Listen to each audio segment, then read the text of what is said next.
So I built a natural swimming pool in my garden, and this is what I learned. So the pool took probably all in all about a month's worth of work to get it finished. There's a lot of time taken to do the excavation, and a big consideration as well, if you're going to do a pool of yourself, is to think about where you're going to put the spoil.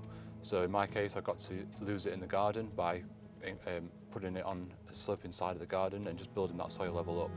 But if you need to take the soil away, obviously it's added work and added expense. The most time-consuming thing was finishing the digging, and I would suggest making sure you have a good idea of exactly the shape and the size of the hole you want to dig before you get the machinery in to do it. I had to do a bit of hand digging in the end to shape it, so I would recommend definitely figuring out that beforehand. So after the hole's been dug, you put in an underliner, which is a geotextile fabric, and then your liner on top of it, and the geotextile fabric will help protect the above liner from rips from the ground beneath it. So once the liner's in, you need to fill the bottom of the pool with water. This helps to weight down the liner and hold it in place. And then you need to make sure that the liner's folded correctly by folding the corners. This hides the corners and makes a nice neat finish. Once the liner's all in, then you start to build the regeneration zone. So to build the regeneration zone, you need to make a retaining wall from larch sleepers, joining the larch sleepers together and then sitting them on top of the block wall underneath it. You need to hold these in place and stop them floating by making wings, and this can just be a simple pieces of timber that stick out and can be weighted down. This stops the whole thing floating up. So for the filtration system, I use bubble pumps, which is quite a simple system. The objective of the filtration is to pull the water through the regeneration zone, through the gravel, and then the filter works by the microbial life that is on the gravel surface, filtering the water and taking the nutrients out. So for this pool there was 14 tonnes of gravel, and it's really important this gravel's washed, so there's no bits of debris going in the pool, no bits of soil or sand or silt that can clog up the system.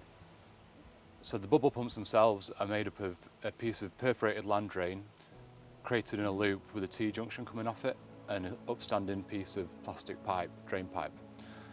You drop a air stone down this piece of pipe. As air bubbles out, this causes displacement of water in the pipe and lets water be pulled into the perforated land drain beneath it. So then you've got water moving through the gravel continuously.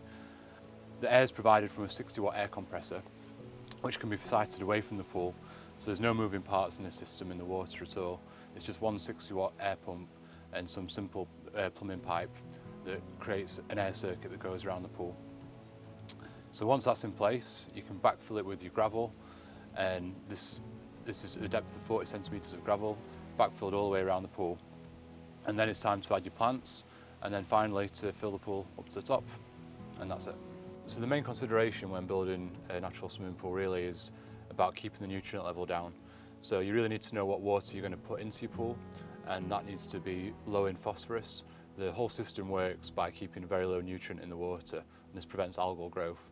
So you really have to stop anything coming into the system, so leaves, debris, anything like that that falls into the pool, that needs to be cleared out. You can fit a skimmer to do that, or you can just keep netting it out, which is generally what I do. Also, it needs to be slightly raised above the ground, or some kind of drain around the perimeter of the pool to stop groundwater entering the pool as well. So mine's raised up, and it stops any water running into the pool from outside. One of the hardest bits when building the pool was to wash all the gravel. This is a really time-consuming job because you need to make sure that there's no traces of soil or sand or silt on the gravel at all. So we had to hand wash all the 14 tonnes of gravel before putting it in the pool. So I decided to edge the pool with natural stone, and a lot of the stone that came out of the bottom of the pool when we were digging it. And this has provided a really nice finishing touch to the pool, an interesting medium to plant into as well. I've got lots of different plants that are quite drought tolerant, planted into the rock around the pool, and also having stones in the water provides excellent habitat. If I was to do it again, the only different thing I would do is to make it slightly deeper. I've gone for a depth of 1.8 metres, which is adequate for swimming in, more than adequate for swimming in. But I found one of the problems can be that the bottom gets very kicked up when people are swimming. So I would go for a depth of 2 or 2.2 metres in future, which would just help with the bottom staying settled rather than debris being kicked up. So there's been a mixture of plants in the pond. A lot of native plants like irises, some more interesting varieties such as Iris Gerald Derby, which adds a really nice colour, different time of year. There's also a selection of lilies in the pond, so I've got the white Alba lily and also some yellow varieties.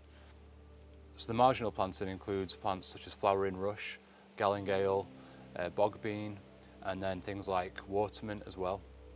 So really, you can try a different selection of plants in the pond and just see what works. The plants are planted in pure gravel in this system, which helps to keep the nutrient level down. And there's no soil or sand or anything else like that, it's just pure gravel. So the plants are taking a little bit longer to establish than they would in soil, but they will eventually root in and start to take the nutrients out of the system. So it's important to think about habitats as well within the pool itself. So I've used lots of rocks in the water, which provide hiding places for a lot of the invertebrates and for the frogs as well. You can hear the frogs behind the rocks sometimes, and they've obviously got their own little spaces where they like to go and rest. It's really important to provide emergent plants, things like rushes, flowering rush, some of the irises. These will be used by dragonflies when they're emerging as nymphs, and they'll climb up onto the vertical leaves, and then they'll attach themselves to it and hatch out of their cases. And it's one of the great joys to watch a dragonfly freshly emerge from its case.